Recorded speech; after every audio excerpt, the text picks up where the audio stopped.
I think my parents have ruined my relationship with sex and it repulses me. I need to get this off my chest. Somehow because talking about this to someone feels impossible and maybe I'm being dramatic. I'm an only child somehow, so I don't have siblings to know if this would be mutual or just a me issue.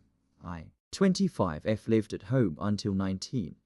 I want to make it clear. I know people have sex and parents of course have it. I don't care about that. But all through my childhood and teen years, I remember being exposed to my parents having sex. I used to sleep in their bed once I left the baby cot until I was 9 because we had a one-bedroom house. I can still remember them having sex next to me, and even though I was young and wouldn't be aware of it at that time, it's different when you're older and aware of what it is. They never tried to hide it. They were loud, and I remember being moved around by them. I remember the shit they said to each other, and it was frequent. I have a lot of memories of different times. Obviously, it wasn't like they could make me sleep on the couch, but still. We moved when I was 9 too. I remember being 12 and I walked in on them doing it on the kitchen table. They tried to tell me I dreamt it or imagined it. Why would I do that? I remember my dad watching PN and going into the bedroom to get off when my MOM was at work. I was maybe 11, 12. I can't remember accurately.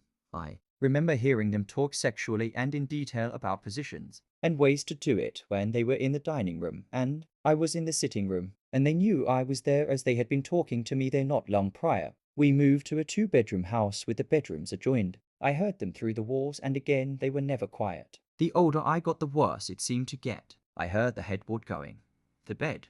I'd hear the toys they were using. I didn't want to hear it OBVS, and at 17, I even asked my MOM if they could take into consideration I can hear through the wall and keep it down. They didn't care, basically. They left their door opened and did it one morning as I was passing by leaving for school. I also asked they close their door in future, and she said that's their choice. They'd also leave their door open and toys out. So I would pass by and see those things too. When the opportunity came, I moved out. I don't stay at their place, and I don't invite them to stay at mine. I've had sex myself, but I don't enjoy it. I can't. It repulses me. It's ruining my relationship with a guy I truly love. He wants me to go to therapy to talk about it, but I can't bring myself into an office to talk about this when maybe it's normal or I'm just overreacting to something. He doesn't know the extent of this. I don't know what to do. A friend of mine who doesn't know the history of all this has even mentioned, I always had a barrier up when it came to sex, and always shut down when it was discussed. When our friends would make sex jokes, it would ruin my mood.